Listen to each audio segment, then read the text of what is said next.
Call this meeting to order, Monday, November 11th. Verification of meeting posted. This meeting was posted in accordance with all open meeting laws of Wisconsin. Attendance roll call. Tracy. Here. Brett. Here.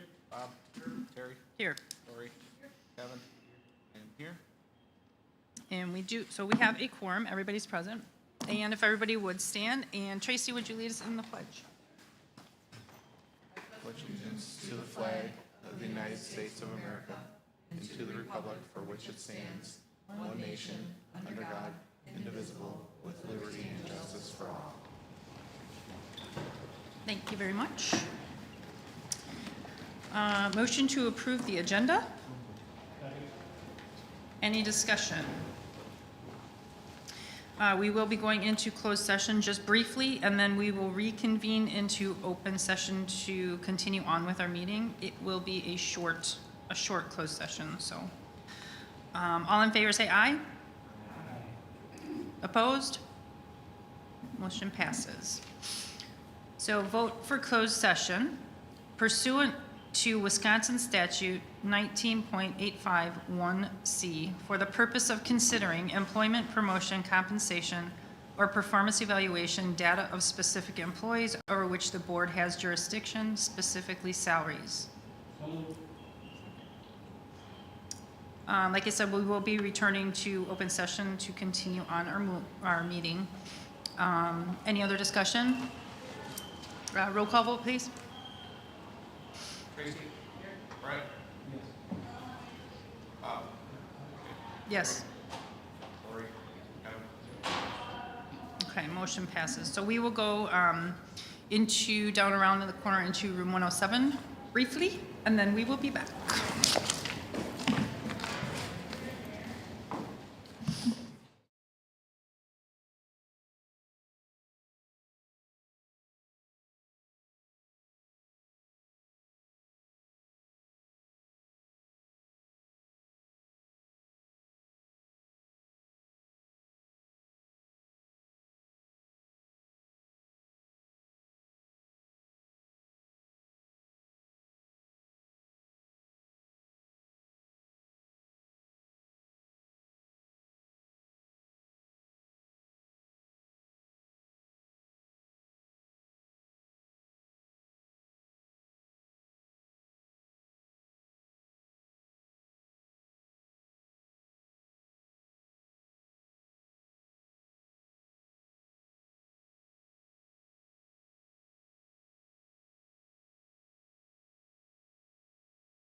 we are in open.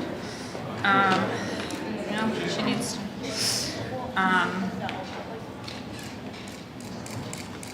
We are on number 4, consent agenda. Motion to approve consent agenda. Does anyone want anything removed for individual consideration? Anyone? Nothing? Any other discussion? All right, all in favor say aye. Opposed? Motion passes. And we're to number 5, student representation. Okay, so the Muskego Warrior football team is headed to round 4 of playoffs against Muskego this Friday at a neutral site. This is very exciting for Muskego since it's the first time since 2019 we have made it to the semifinals. If we win this game, we will play at Camp Randall for the state championship the following weekend. Cross country competed in Wisconsin Rapids for the state meet 2 weekends ago. The girls team and Parker Fawns did a phenomenal job at competing, and our LA Anschutz was back-to-back state champion. Girls swim and dive placed first at sectionals held at Muskego on Saturday. The team broke many school records and personal records. These girls will compete at state this weekend at Waukesha South High School. This Wednesday is a signing day for Division I athletes. These athletes have worked incredibly hard throughout their high school athletic careers and beyond excited to continue to play their sport at a collegiate level. Student Council is having its annual food drive for the Muskego Food Pantry. First hours get the chance to compete to win donuts for whoever has the most donated goods, and the food drive lasts until the 22nd. NHS is hosting a blood drive with the Red Cross this Tuesday from 2:30 to 5 in the PAC lobby at the high school. For the middle schools, at Lake Danoon, the Best Buddies program had its annual trick-or-treat where students got to go to different teachers' rooms and trick-or-treat. This was a great way to have students engage with others and enjoy the festivities of Halloween. At Muskego Lakes, the musical auditions are this week for their musical Newsies Junior, which they will perform this spring. All students are extremely excited to audition and rehearse to perform. And at all the elementary schools, they are getting ready for holiday break coming up at the end of the month with fun Thanksgiving activities in class. They're learning about the history of Thanksgiving and why we celebrate it in America. Thank you. Thank you very much. All right, moving on to superintendent's report. Well, good evening, everyone. First and foremost, a huge thank you and heartfelt thank you to all of our veterans and all those who've served our great nation. We have some incredible freedoms in this country because of the brave who fight for that freedom, so grateful for that. And at this time, I would like to introduce our amazing Muskego Lakes crew who will be giving their presentation and report to the board this evening. So, Rachel and Nancy.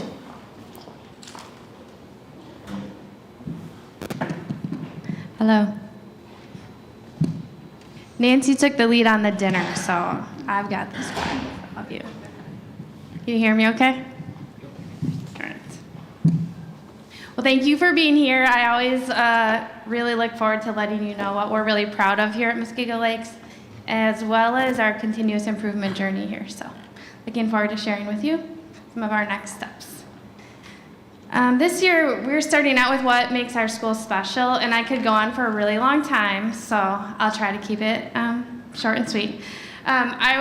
First of all, our student culture, I would say, stands out here. Learning is our #1 priority, but we know how important relationships are, especially at the middle level. So we carve out time for students to have fun together, to take positive risks together, and to build connections both within their grade and across grades here at school. We also have a school-wide instructional framework. When we first opened that year, our leadership team worked together to co-design. It's a blueprint for learning here. Some of the main features are explicit instruction, that gradual release of responsibility so that students do the heavy lifting, a lot of opportunity for feedback with practice, so that cognitive dissonance happens while the teachers are there. And then teachers able to gauge how well students learn based on their lesson so that they know how to adjust for the students within that lesson as well as the next day. So our staff have worked together to build one another's collective capacity, and we lean on the teachers' strengths who are often the ones leading professional learning around this framework still 5 years later. Learner agency is also critical here. We want students to know who they are as learners. We want them to drive their learning, to have a voice, and to advocate for what they need. Our students in the upper left, they track their progress on the standards of focus. So they set goals and they monitor how well they are doing, and then they advocate for what they need based on how they're doing.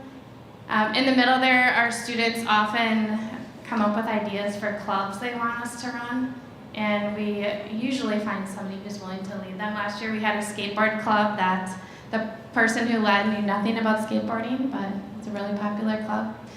On the right there, skill groups is a feature of our instructional framework, and our students often will ask for skill groups, whether it's extending their learning or if they need extra help.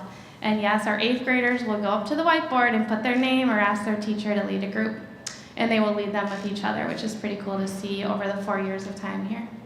On the bottom left, our students do the announcements, they plan fundraisers, they organize events here during the day, after school.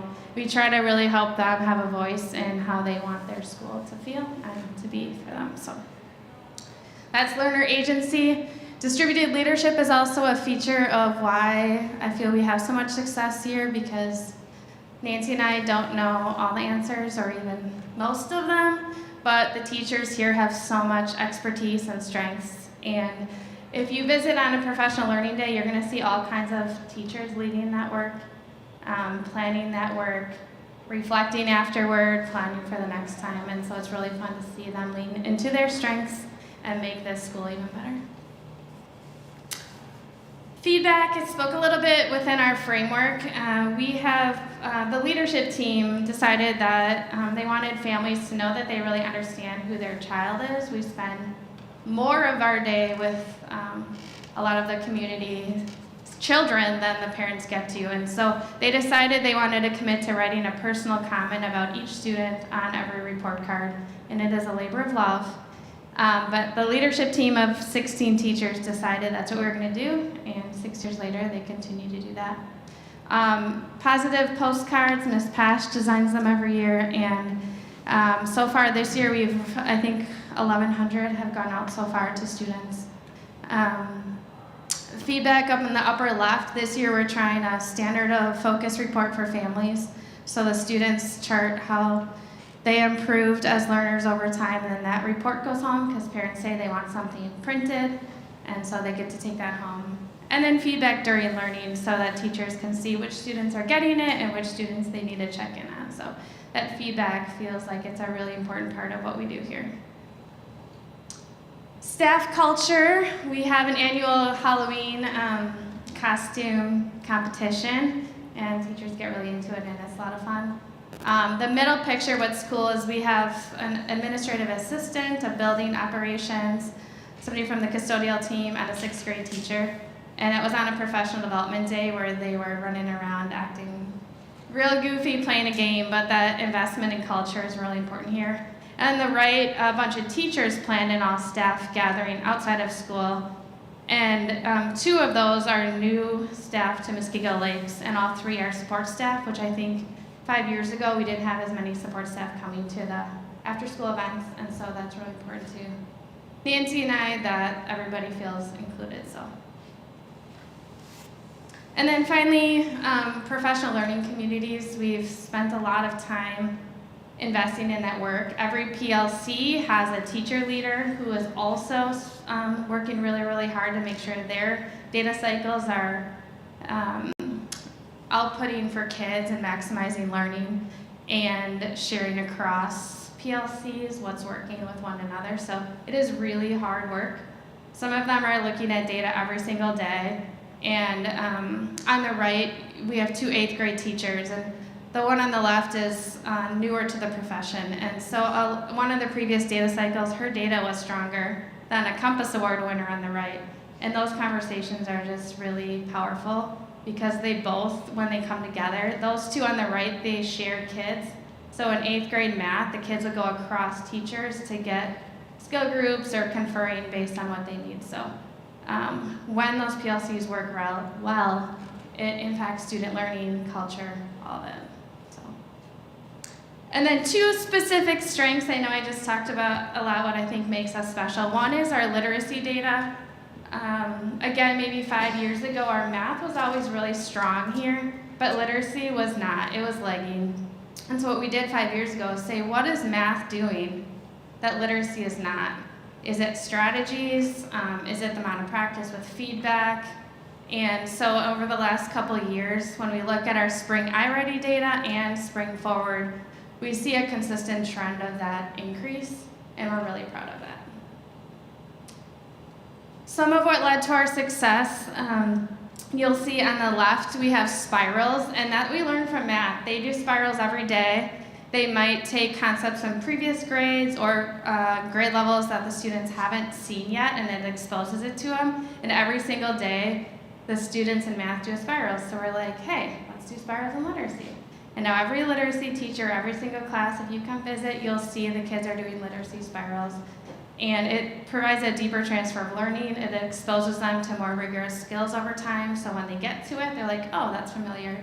And helps them retain learning from previous years.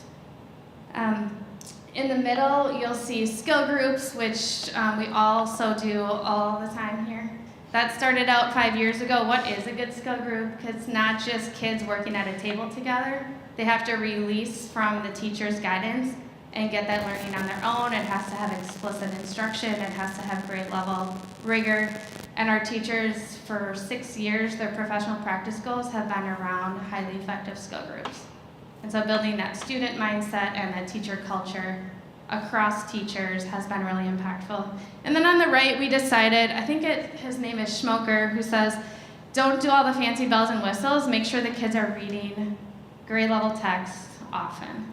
And so in our social studies and science classes, once a week, the kids read grade level passages and use reading strategies to unpack the meaning. And so that's an infusion of literacy skills with informational text, and I think we're in year 4 of that. Another success is our vision here is connecting hearts and minds, and the leadership team this summer felt like we were trying to impact the learner experience and looking at the student engagement survey, but we weren't quite shifting the student experience, so we started out the school year asking about that sense of belonging. The leadership team led some professional learning for all 100 staff about how important belonging is within a community. And then we gave this survey again about a month after the staff unpacked the names of kids. So we took the data, gave all the teachers, these are the kids in your classes who don't have a friend at school. These are the kids in your classes who don't feel they have a teacher they can trust. And then the teachers came up with ideas and next steps, and there's very few names left, and so our student services team and our staff are continuing to figure out how can we wrap around those kids who aren't quite yet connected. But we're excited about this work, and I feel like at a middle school those numbers are really assuring that the community here is connecting kids. And I just spoke about that a little bit. There's some professional learning from the leadership team and then teachers. Some of the ideas, they had teachers kind of pick a mentor of a student who wasn't as connected. Some teams rearranged all their seating charts, did some new community building, and connected peers with a positive peer who they felt like might be able to build that stronger connection. On the left is Professional Development Day, where some of the Encore teachers were strategizing together what they were going to do for the kids in their particular classes. So. Opportunities for growth. So we're really proud of our math data here. I feel like in the county it is really strong, but we always are on that continuous improvement journey. The last 2 years, you can see the data pretty similar. And so we're trying to figure out how we can keep that continuous improvement journey going. The next slide, it gets a little bit more specific, breaks it down.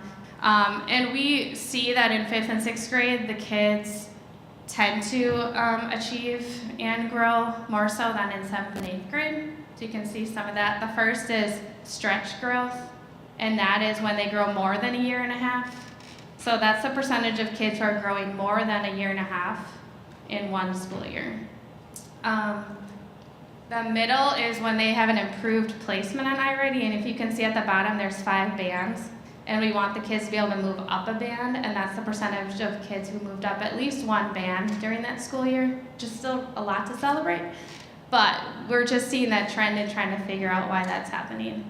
And then the last percentile is not quite apples to apples, but that's the forward percentile of students who are proficient or advanced this past spring. So one thing we've been focusing on is rigor.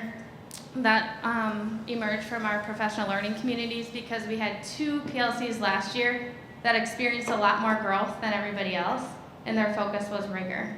And so there's professional development around rigor. They broke it down to each part of the framework and what does rigor look like.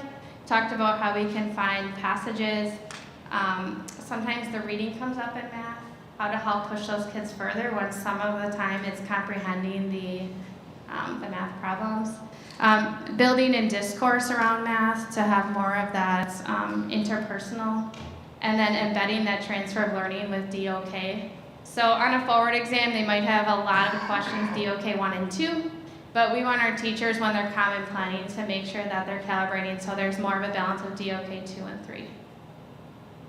So rigor will continue to be our work, and then our bottom quartile, the bottom 25% of our students. We continue to work on building out this cycle. We started out with just assessing a standard, an intervention, and another standard, and now it's become a lot more robust.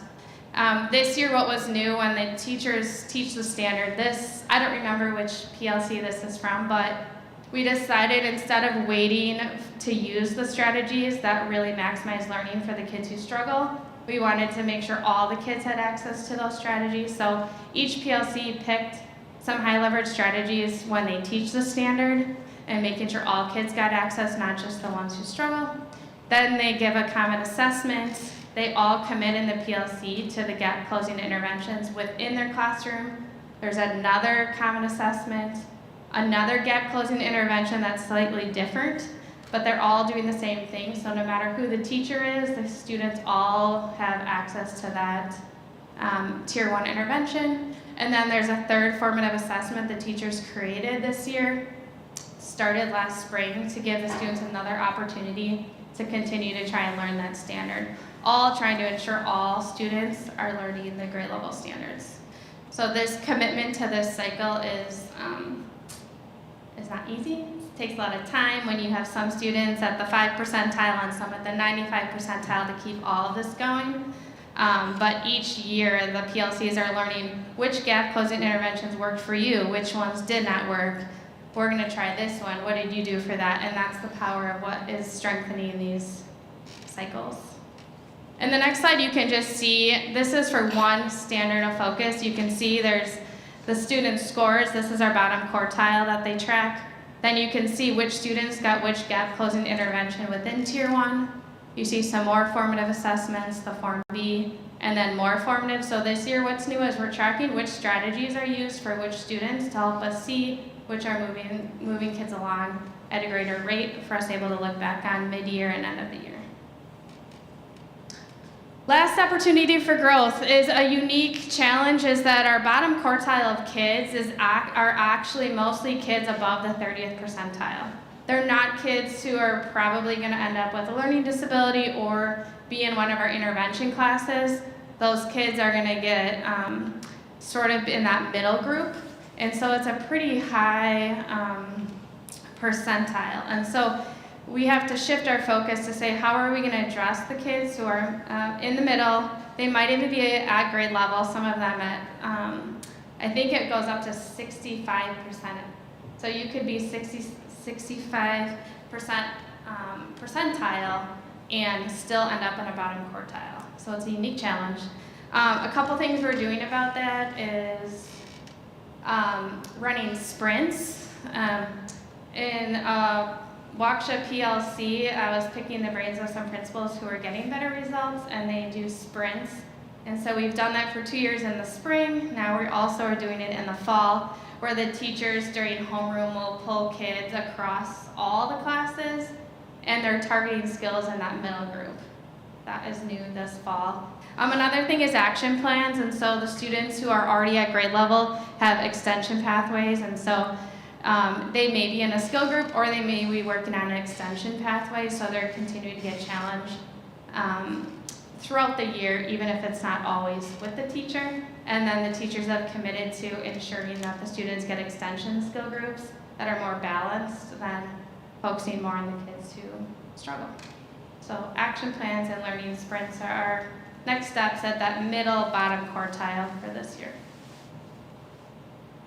And lastly, I like this quote because it just focuses on how much it matters that the kids have a voice, the staff here have a voice, and that we're all working together to build the kind of community that we want here. And I think our teachers take it to heart, and our students take it to heart, whatever happens here. And I think that is a strong indicator of who we are as a school. Any questions? Go ahead. So, viewing all that feedback, which has got to take a lot of extra time to do, how do you give that time back to the teachers in order to get that feedback down? Like, when are they doing it? It's a great question. Maybe 5 years ago, we found a way to schedule so they have common planning time and they have common PLC time, so they can really maximize that time that they have together. They have really tight agendas for common planning and PLC, so then when they're not in those meetings, they can focus their time. We have a norm on preps that if your door's closed, you don't visit. And otherwise, we talk about executive functioning and planning ahead. The leadership team will share tips like 2 weeks before the grading window, print your rosters, start thinking about student strengths. Some teachers will interview students and say, what are you proud of? What do you think is going well? And so the leadership team will share tips with each other. But I don't have a magic answer for that time. I think because it came from the leadership team over time, it's not our thing, that it continues to just be who we are. And when we hire, which we haven't hired a teacher now, I think in 2 years, but we kind of lay out all of this, like, this is what you're getting, and are you in? Do you want to be a part of this? To lay it out there, because it is quite a bit of commitment on a lot of areas. Yeah, for sure. Have you seen an uptick on your engagement from your parents? Like, have you seen a positive response to it from the feedback? I think yes. We hear from some families that say it feels like we really know their children well, which is nice. Yeah. And also we try to build in feedback loops outside of that report card too. But yes. Yeah.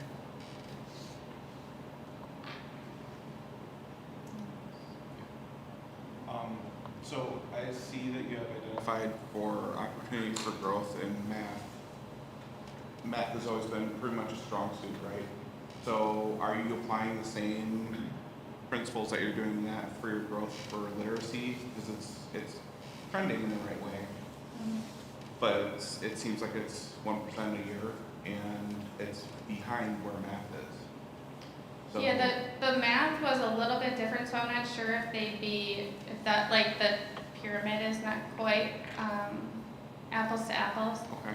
But definitely yes for literacy. A focus this last year was on the complex text. So we spent last year focusing more on that. And yes, the rigor is still built into that. I think where Nancy and I and our teaching and learning coaches focus is more of the PLCs that aren't growing as much, not as much the achievement. Okay. But yes, the strategies are shared by all, and then the accountability and the focus on our end is in the pockets where there's not as much growth as the others.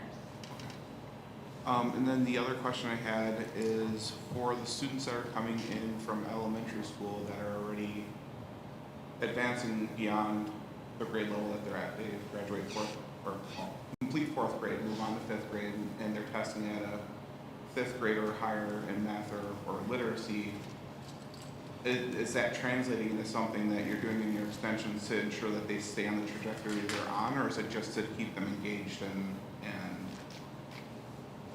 you know what I mean, just to make sure that, because they're already, if they're testing at fifth grade level math or above already, and they come in, are you picking up where that left off and keeping them moving forward, or is it just to keep them engaged enough so that they still stay with their peer group and don't advance so far beyond? I would say that is a more of a unique experience. I don't think that is very common to come in already at that spot. Okay. We have a few kids who double advance every year in math. Okay. So they can get into that advanced track and end up with sixth graders as fifth graders. Okay. So that is unique to math. I think because the rigor increases quite a bit, we don't find that we have that many students coming in literacy or math, to be honest, where they're already like beyond that. Okay. But that's where some of the extension pathways and skill groups come in. Our teaching and learning coaches are amazing, so they could come in and do some more targeted work. But I think the bar is pretty high in fifth grade, Okay. and the standards have a pretty big shift, and so that text complexity and literacy, there's a lot of work to do still in that area. Okay. All right. You were saying that you're adding spirals now to literacy that were used in math. What does that mean? What is a spiral?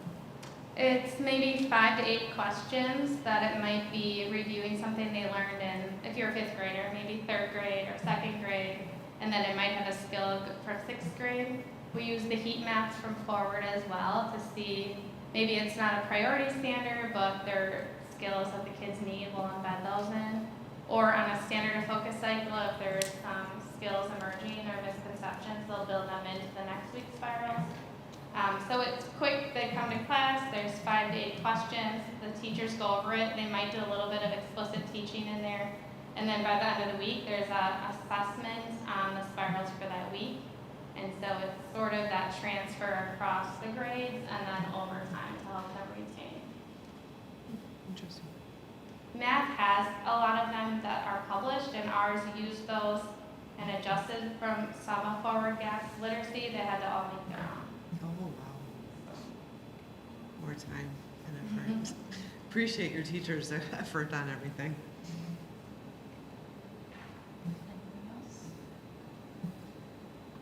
So is there anything that we can do for you? To help you continue on your journey, other than give you more time in your day. I think it's fun having you. Anytime you visit us, really fun spending the day with you and getting to see teaching and learning. Otherwise, I think just continuing to direct families to us if questions come up. I think so many families call us, come in, see us, talk to us, and so when they don't and it goes through other channels, just encouraging them that we are here to listen. A lot of times the parents have feedback that we've used that make the school better, so it's always helpful to see different vantage points. So always directing them to us when they're comfortable, and hopefully then they can go back to you and say, we talked, they listened, they did this, I felt comfortable. Okay. Well, if there is things that come up, please always reach out to us. Ask if there's anything that we can do to support you too. Thank you. So, anything else? All right. Thank you, guys. Thank you.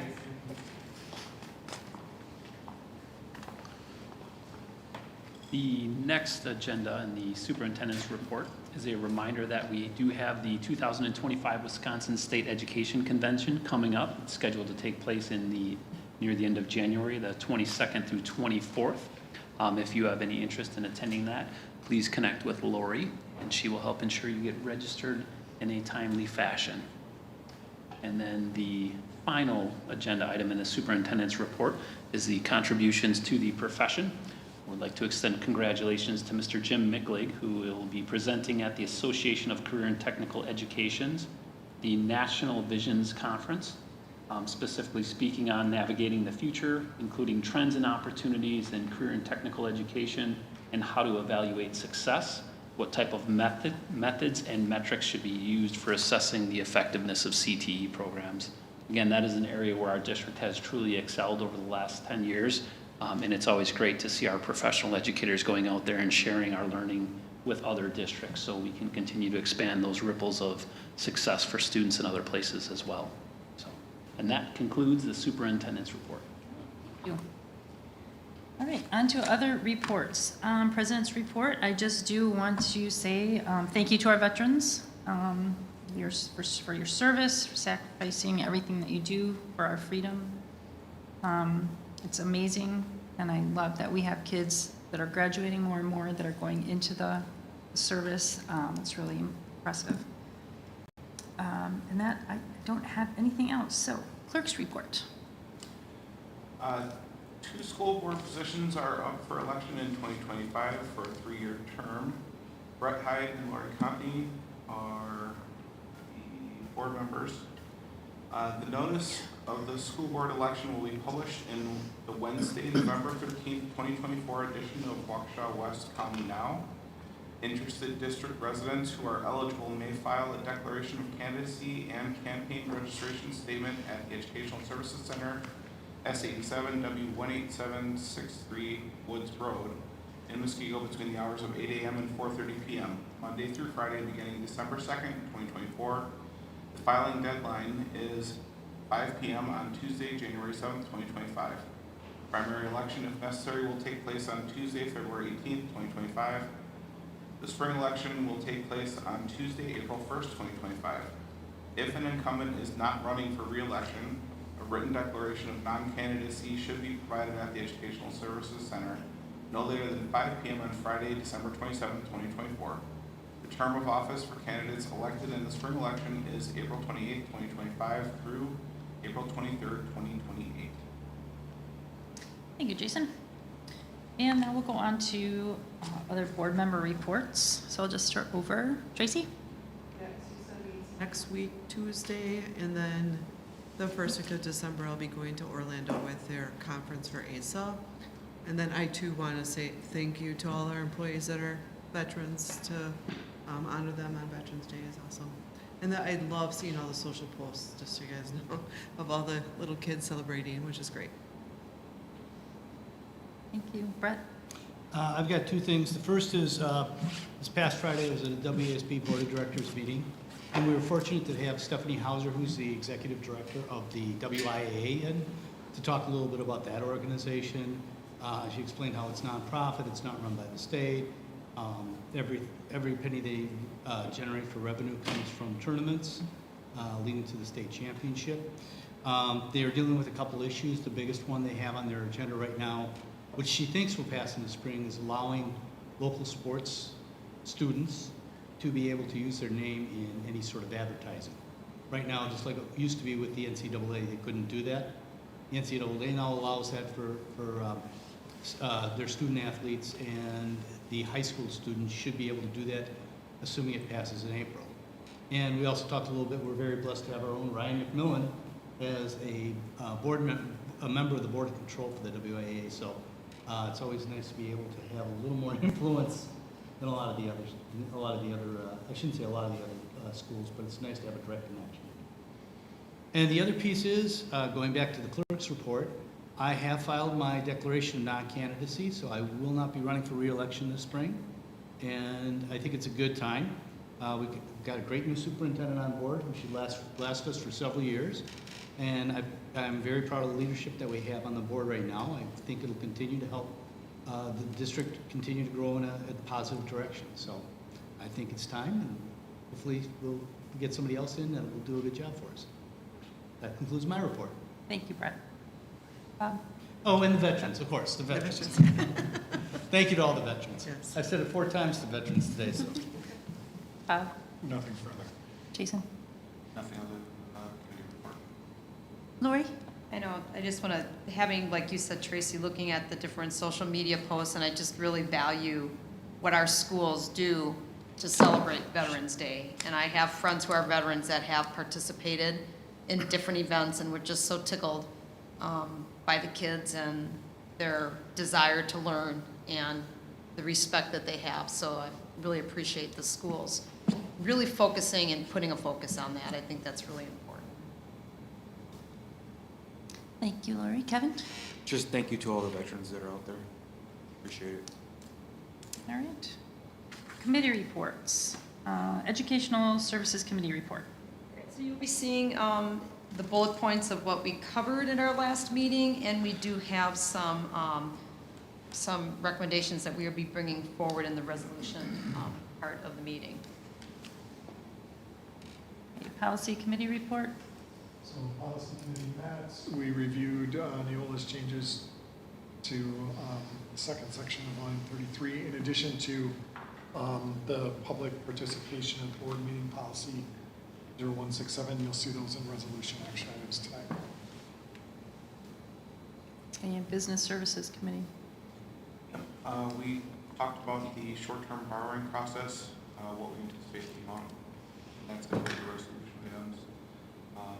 And then also the SRO memorandum of understanding and having an amendment on that for the reimbursement. It's also up for resolution tonight. All right. Thank you again for all your work on those committees.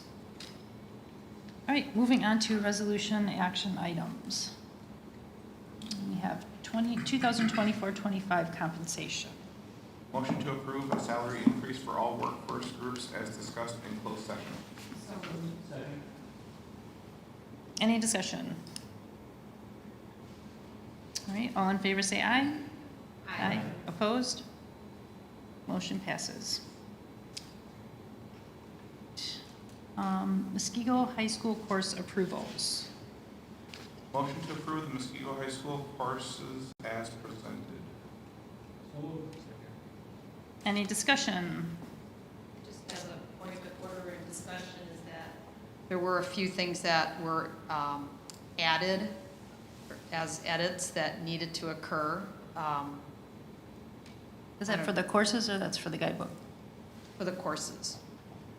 Just be edited for a course change, change in title.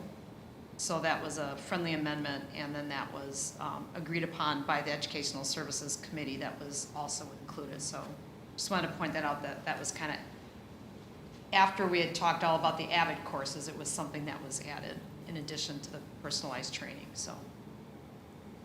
All right. All in favor say aye. Aye. Opposed? Motion passes. Moving on to the middle and high school academic books. Motion to approve the middle and high school academic guidebook as presented. Okay, under discussion, Anita, do you want to explain, just kind of run over what we're gonna, we have to change it a little bit here, but I'll let her explain first. Since the ESE was able to meet, it came to our attention that we cannot offer the CAP credit with our French 5 and 6 classes. So at this time, we would recommend still offering the classes, but removing the CAP credit from it. So then what I did was just link the updated guidebook with that modification since we last were able to meet.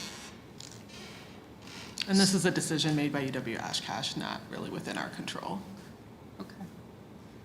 So we need to amend the motion. So a motion to amend the motion to remove CAP from those two identified French classes. And everybody understands why, what Anita had just said. So all in favor say aye. Aye. Opposed? Okay, so the amendment passes. So then we'll go back to the original motion. So the motion to approve the amended motion, which is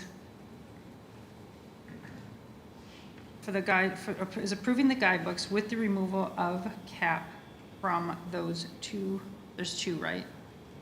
Yeah. Two French classes. So that's a motion to approve the amended motion. No, that we were, that was Kevin. Oh, you did it already? Yeah. That was the start. That was the start, and then moved on to the amendment. So now we go back and vote on the first. That's what I did. We went back to the original motion. So the motion to approve the amended motion, which is to change the guidebooks with the removal of CAP. So that's the amended motion. The original with the amendments in there, just clarifying what that is. So we approved the amendment. Now we're going back to the original motion with the amendment in it. So then I need a first and a second. Just a quick question, does the initial motion and second stand even though? That's what I thought. I thought that's usually what it was. Like the first one goes through, you amend it, and now you go back to the first and complete it with the vote. With the amendment. As amended. As amended. As amended. Is the term they use, yeah. So, any other discussion? Okay, all in favor, say aye. Aye. Opposed? Okay, that motion passes. Okay. School Resource Officer Contract. Motion to approve the amended school resource officer contract as presented. Discussion. Okay, all in favor, say aye. Aye. Opposed? Okay, motion passes. Okay. And you do have to read them. Yeah, I know. Okay. So I'm so sorry. Okay, so the policy committee, Neola recommended policy revisions to PO. Do you want to just read, do you want to just read through them all yourself? Okay, I'll let you practice them then. Well, you know what, let's just do, policy committee, Neola recommended policy revisions to the policies below, and then just go ahead and read the, go ahead and read the motion. Motion to approve policy committee Neola recommendations, policy revisions to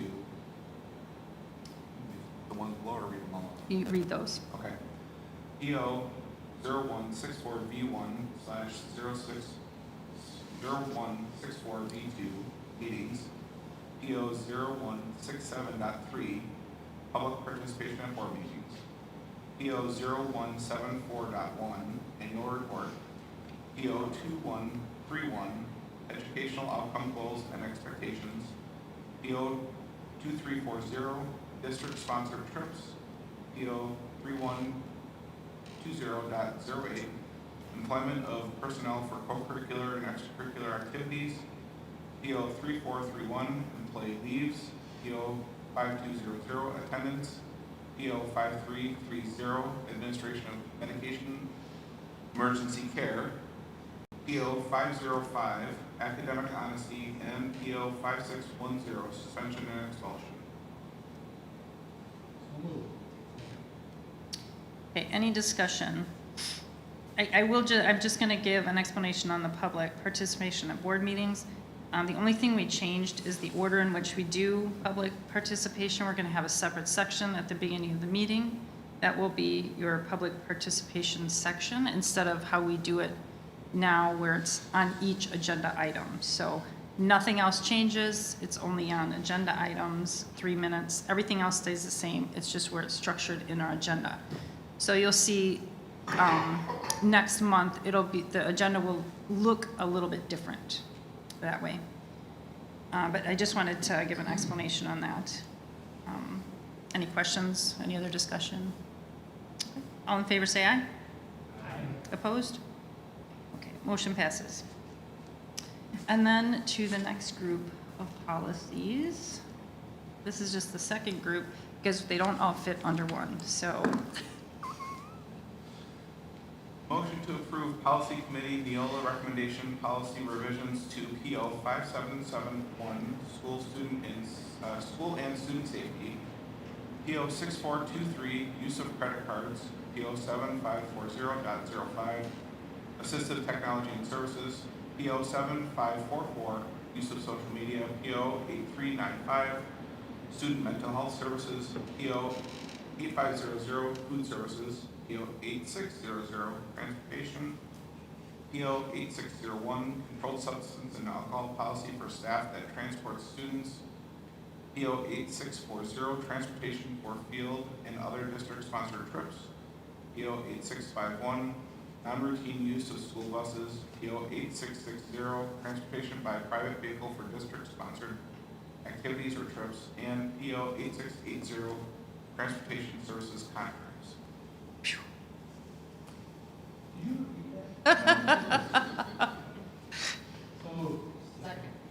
Any discussion? All right, All in favor, say aye. Opposed? Motion passes. And we are on letter G. Muskego Norway School District, $3,200,000 tax and revenue anticipation promissory notes. Motion to approve tax and revenue anticipation promissory note in the amount of $3,200,000. Any discussion? I didn't get a second yet. Oh, I thought I heard a second. Sorry. God, I'm hearing things.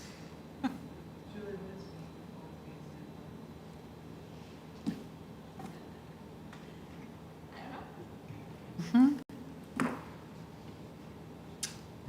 Like Bank of Kansas? No, I think it's Bank of I don't think it really appeared on their website. But I will find out for you. If he's right, he could be. The bank. Just thought I want to know where it's. So Julie, did you want to say anything on this one? Sure. As mentioned in the Business Services Committee, we did go out to bid on Friday at 10 a.m. We did receive 4 different bids. The bidder that we are recommending, BOK Financial Securities, and I will find out the details of who they are in just a moment. They're right here out of Brookfield, I believe.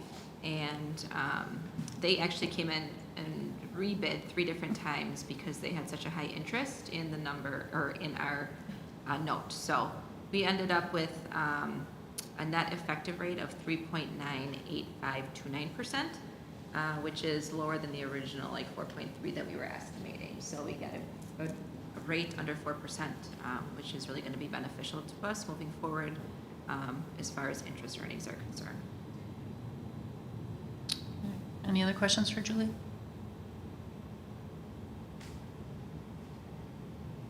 Okay. All in favor, say aye. Aye. Opposed?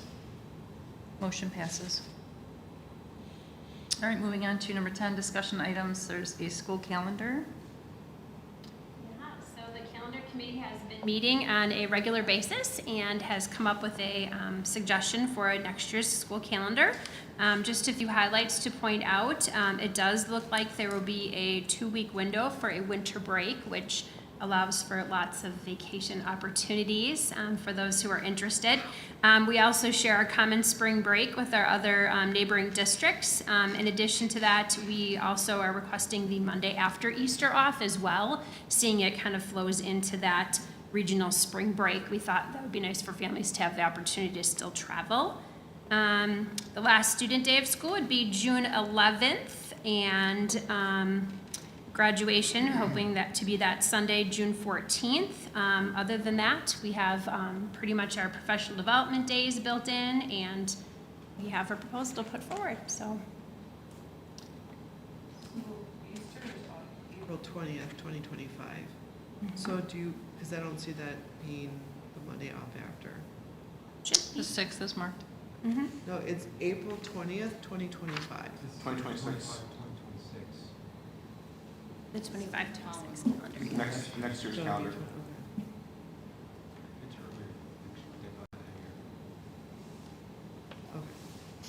Good. Can I just ask a quick question? Sure. I understand why we changed it, right? Makes sense. Neighboring districts, we have, you know, a lot of professionals that have children in other districts, things like that. Has there been any feedback about just the cost of travel during that time, since everybody is on vacation at that time? Yeah. I mean, it's insane, right? I mean, if you really do want to travel, you need a second mortgage. I do like that. Yeah, right? I mean, I mean, if there isn't any feedback, totally fine. But I was just curious if there's been any, hey, we didn't think of that kind of thing. No, it's a really good question. So the SPAM group, that's part of regional HR directors, I'd be happy to just connect with them. It's a group that, you know, we kind of gather together and we have those conversations on a regular, we meet monthly. So I'd be more than happy to put that as an agenda item and just ask, see where people's heads and hearts are at, so, Okay. yeah. I understand why we did it. I mean, it does make sense for families to be able to connect. It's just, we're going on spring break with a couple of families this spring. Wow. It was, we're driving. Oh, yeah. Your kids are in the car, you can talk to them about anything. True. As far as, Professional days off. I think typically it's been the one as of late. Probably a long time ago, yeah, the calendar looked a lot different, right, with Yeah. teachers' convention and so on, but, yeah. I feel like it's kind of long. Okay. I think it was that teacher convention thing that Yeah, used to be always at the in, end of the yeah, in month, yeah. October. Okay. All right, thank you. And then we have the board calendar. Now, we did add in here dates for committee meetings as well, and it'll be the same thing, you know, flexible if needed, but at least we have some dates saved for those times.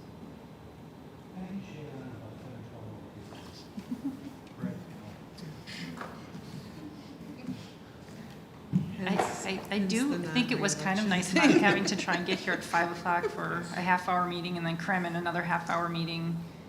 It was definitely a much nicer, and I feel like you guys are getting so much done in your committee meetings. So much more than just that half hour. A lot, yeah. And you love it. All right, so if you see anything in here that's a red flag, because sometimes another set of eyes, you know, looking at those dates, will see something. Okay, information follow-up. You have your monthly financial reporting for your review, your support staff co-curricular hires resignation retirement memo there. And number 12, motion to adjourn. All in favor, say aye. Aye. We are adjourned.